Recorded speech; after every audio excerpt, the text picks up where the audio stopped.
Assalamualaikum warahmatullahi wabarakatuh. Anak-anak, hari ini kita akan belajar SKI kelas 4. Muhammad Nabiku, Muhammad teladanku, Muhammad idolaku. Anak-anak, 13 abad Rasul sudah meninggalkan kita, umatnya. Namun pengaruhnya tetap kuat, berakar, kemudian suri tauladannya yang dikenang dan tercatat dalam Al-Quran dan hadis-hadisnya. Seperti dalam Al-Quran, Allah berfirman, surat Al-Ahzab ayat 21, laqad kana lakum fi rasulillahi uswatun hasanah, yang artinya sesungguhnya telah ada pada diri Rasul itu suri tauladan yang baik. Tidak heran, karena memang Rasul selain diutus sebagai rahmat bagi semesta alam, juga untuk menyempurnakan akhlak manusia. Innama bu'itsu liutammima karimal akhlak. Sesungguhnya aku diutus hanya untuk menyempurnakan akhlak. Nah, anak-anak, berikut adalah 4 cara meneladani Nabi Muhammad SAW. Yang pertama, kalian banyak membaca sholawat kepada Nabi.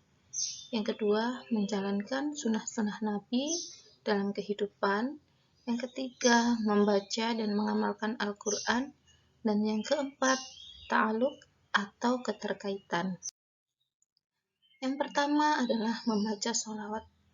Anak-anak, pahala membaca sholawat besar sekali. Man sholla alayya maratan wa akhidatan sallallahu alaihi bi asyara maratin. Artinya, barang siapa membacakan sholawat kepadaku sebanyak 1 kali, maka Allah akan membalasnya dengan membacakan sholawat kepada orang tersebut sebanyak 10 kali. Hadis riwayat Imam Muslim dari Abdullah bin Amr bin Ash radhiyallahu an. Anak-anak, di sini Allah Subhanahu wa Ta'ala dan malaikat-malaikat bersolawat untuk Nabi Muhammad SAW. Jadi anak-anak, jangan sampai kita menjadi orang yang kikir, yang tidak mau membaca sholawat untuk beliau. Al-bakhilu mandzukirtu indahu falam yusolli alayya. Artinya, orang yang paling bakhil atau pelit jika disebutkan namaku, Nabi SAW di sisinya ia tidak bersolawat. Jadi anak-anak, jika disebut nama Nabi SAW, maka kita jawab shollu alaihi, seperti itu. Yang kedua yaitu menjalankan sunnah Nabi dalam kehidupan. Anak-anak, sunnah Nabi banyak sekali, mulai dari bangun tidur sampai dengan tidur lagi, dari mengurus keluarga sampai dengan mengurus negara. Mari kita hidupkan sunnah-sunnah beliau. Jika kita memang mencintai beliau, apa saja sunnah Nabi itu?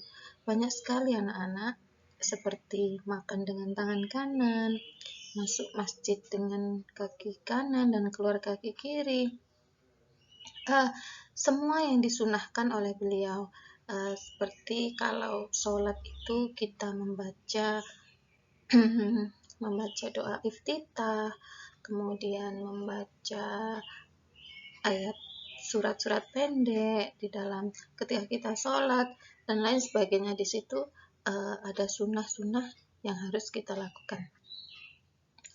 Oke, kemudian anak-anak, yang ketiga yaitu membaca dan mengamalkan Al-Quran. Nabi Muhammad pernah bersabda, khairukum man ta'alamal Qur'ana 'allamahu, yang artinya sebaik-baik orang di antara kamu adalah orang yang belajar Al-Quran dan mengajarkannya. Hadis riwayat Bukhari. Artinya, tunggu apa lagi kita menunda-nunda baca Quran?